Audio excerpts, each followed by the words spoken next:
E aí, primeirão, nossa aula demorou, mas ela saiu, hein, ó. Pessoal, é o seguinte, eu tenho uma aula que eu amo dar essa aula, porque assim, geralmente é uma aula que envolve um dos filósofos que eu mais gosto, que na minha opinião é um dos mais odiados, mas acho que era meio objetivo dele mesmo, porque o Nietzsche, ele não tava nem aí se a pessoa não gostava dele ou não. Ele queria mais era criar discussão filosófica, né? Outra coisa também é que, infelizmente, muitas obras dele foram deturpadas pela irmã dele, que era nazista. Pois é, a irmã do Nietzsche, que é o filósofo que a gente vai estudar, era nazista, deturpou as obras dele. Ele já sabia que isso ia acontecer, tanto que em cartas dele pro Freud, né, na época, ele já falava quanto a irmã dele era, na visão dele, infernal, né, e que ele tinha medo que a obra dele ficasse na mão dela. O medo dele não era por um acaso, né? Tanto que a gente só foi ter uma retratação de toda essa distorção da filosofia do Nietzsche muito posteriormente, quando a galera passar a pegar os escritos do Nietzsche e reanalisar eles, né? Mas o Nietzsche é um filósofo que foi até, de certa maneira, injustiçado, né, galera? Então, as pessoas distorceram os ideais dele e não entenderam muito bem o que ele fala sobre niilismo, né? O que ele tanto aborda sobre essa questão de concepção de vida vazia, né? Então, olha só, primeiramente, a gente vai estudar a obra especificamente sobre a verdade e a mentira no sentido extramoral do Nietzsche, tá? E aí essa obra filosófica maravilhosa pra gente, beleza? Em 1873, em um momento de crise e redefinição do seu intelecto, né, do seu intelecto, Nietzsche, que nasceu em 1844 e vai morrer em 1900, redigiu sobre a verdade e a mentira no sentido extramoral. Para escrever essa obra, abandonou a crítica formal, incorporou o aforismo. Aforismos são aquelas frases que causam grande reflexão, né? E que tem um sentido tão...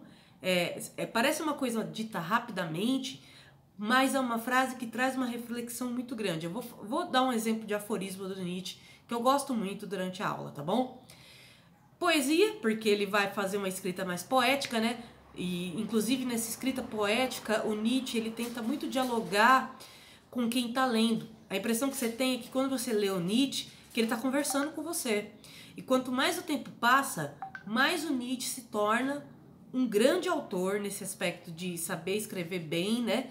Tanto que eu costumo dizer para os meus alunos que se interessam pelo Nietzsche e em ler, né, a literatura dele, que comecem pelo último livro, que façam de trás para frente o caminho. Porque os últimos livros do Nietzsche, na minha concepção, são os mais bem escritos. E por isso as traduções ficaram melhores até, inclusive. Né? Lembrando que era alemão, né, que ele escrevia. Que já é uma língua meio complexa e que para traduzir o que o Nietzsche escrevia, tinha que traduzir também o sentido das palavras que ele estava usando. Né? Então, por exemplo, só um exemplo básico nessa questão de subjetividade das palavras. O verão, para um europeu, é um período maravilhoso. Porque para ele o inverno é o pior período, né? Agora, pra gente que é brasileiro, às vezes o verão é o pior período. Então ele pode usar numa frase a palavra verão, num sentido positivo, que aqui no Brasil talvez a gente não entendesse tanto esse sentido todo ligado à fertilidade, à questão do calor do sol, né? Que eles comemoram lá, né? Então, assim, é nesse sentido que eu falo que as traduções às vezes são complexas, porque eles vão traduzir para uma coisa que faz sentido lá na Alemanha e aqui no Brasil às vezes não faz. Mas a Companhia das Letras faz traduções maravilhosas das obras do Nietzsche. Fica a dica aí. Toda vez que vocês forem comprar um livro, peguem de editoras que têm boas traduções, que tem um compromisso de trazer a ideia que o autor estava tentando trazer naquela língua original, né? A Companhia das Letras é sem dúvida uma das melhores nesse aspecto, tá? Então, continuando aí, galera, ele também vai fazer diálogos, né? Ora com quem lê, ora com personagens das suas obras, como no caso assim falou Zaratustra. Zaratustra é uma obra que, por exemplo, o profeta Zaratustra, que faz os principais diálogos da obra toda. Então, a impressão que você tem quando você lê um livro desse é que você está lendo vários diálogos, né? E esses diálogos refletem muito sobre a existência, sobre a vida. Inclusive, um dos aforismos que eu vou trazer para vocês é desse livro, que é muito bom, tá? Então, o antropocentrismo vira objeto de crítica no Nietzsche, né? Ele fala que, como os seres humanos, nós tendemos a acreditar que somos os centros do universo.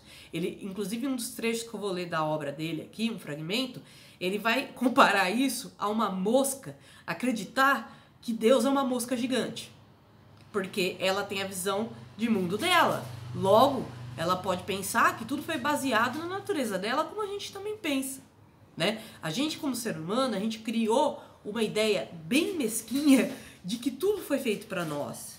Esse é o antropocentrismo, como se o ser humano dominasse tudo, né? Como se a natureza fosse feita para nós. Como se a gente pudesse desencadear um consumo desenfreado dessa natureza, sem o menor compromisso ético com ela, porque a gente acredita que a gente está acima dela. O que o Nietzsche faz é o caminho oposto, que foi bem o que o Darwin fez também, né? É o caminho de falar, não, pelo contrário, a gente depende da natureza. O que seria de nós sem água? O que seria de nós sem, basicamente, os ciclos da natureza para a gente poder ter os ciclos de plantio na agricultura? O que seria de nós sem oxigênio? Enfim, a natureza, na verdade, ela é elementar para a nossa existência. E, aliás, é o efeito oposto. Nós surgimos graças à natureza e não a natureza existe graças a nós, né? Então o Nietzsche está fazendo uma inversão de valores, tá? Ele vai falar muito dessa questão de valores, né? Que ele chama de moral. O que são valores? É o que dá significado para as coisas que eu penso e para as coisas que eu falo. Então o Nietzsche vai criticar muito isso, porque para ele isso daí é a raiz do problema, né? E eu vou explicar por quê.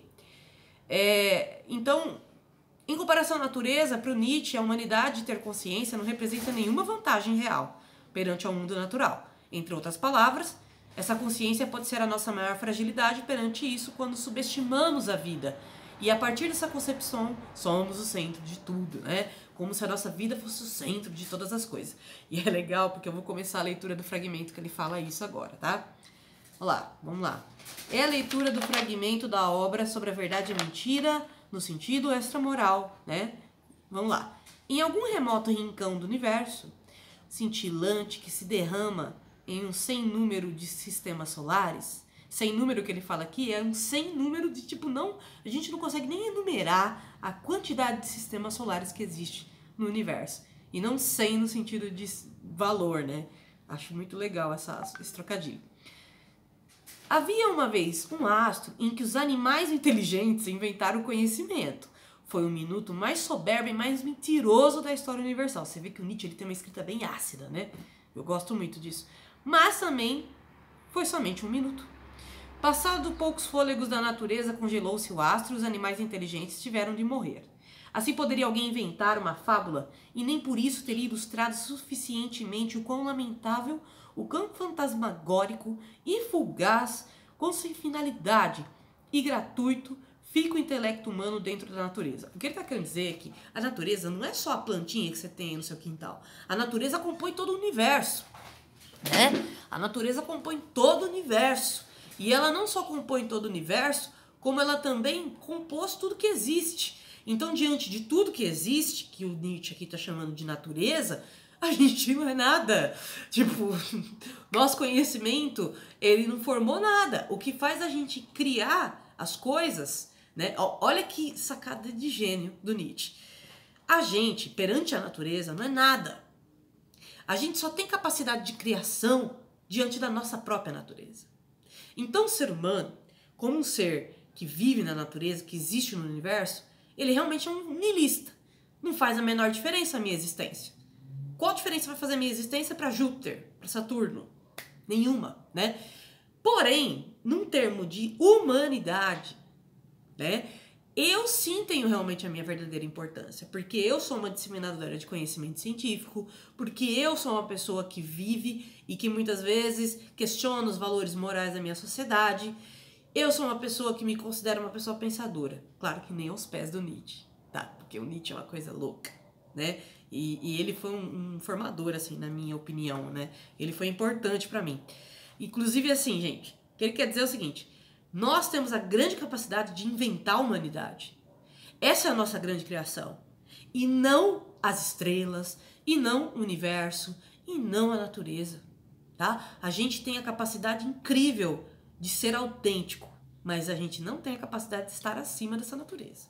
E para isso, e aí a gente vem uma crítica religiosa aqui. O ser humano inventou a ideia de Deus, na visão do Nietzsche, para poder dizer que ele está acima de tudo, como um ser egoísta que ele é, né? Segura aí que ainda tem mais. Nietzsche é um filósofo que esse cara aqui é porreta, tá, gente? Então vamos lá. Então, houve eternidades que ele não estava. Quando o novo ele tiver passado, nada terá acontecido. Para aquele intelecto, nenhuma missão mais vasta que conduzisse além da vida humana. Ao contrário, ele é humano, e somente seu possuidor e genitor toma tão pateticamente como os gonzos do mundo girassem nele. Que ele está querendo dizer isso, tipo, na verdade, eu sou a criatura mais importante de todo o universo porque teve um criador que me criou a sua imagem e semelhança. Na visão do Nietzsche, é patético a gente ter essa visão de nós mesmos, pois isso cega a gente das nossas limitações. Entender as nossas limitações é essencial para eu entender a minha própria humanidade. Ou seja, se eu consigo ter um grande potencial humano, ao mesmo tempo ele é ofuscado por uma falsa arrogância, por um sentimento de superioridade. E esse sentimento de superioridade, ele não é uma potência pra gente, porque ele poderia ser uma potência se ele nos incentivasse a ser criadores da nossa própria humanidade, mas ele nos incentiva exatamente o contrário, a gente abrir mão da ideia de que a gente cria nossa própria vida e, basicamente, né, galera, endossar uma ideia de que existe um criador que já fez tudo, que tudo já tá pronto e que eu não tenho que fazer nada nesse mundo e que eu não tenho que alterar nada porque, ai meu Deus, eu não posso mudar a ordem das coisas. Então isso fragiliza a gente como espécie, na visão do Nietzsche, tá?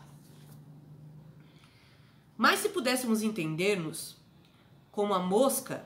Ixi, gente, só um minutinho.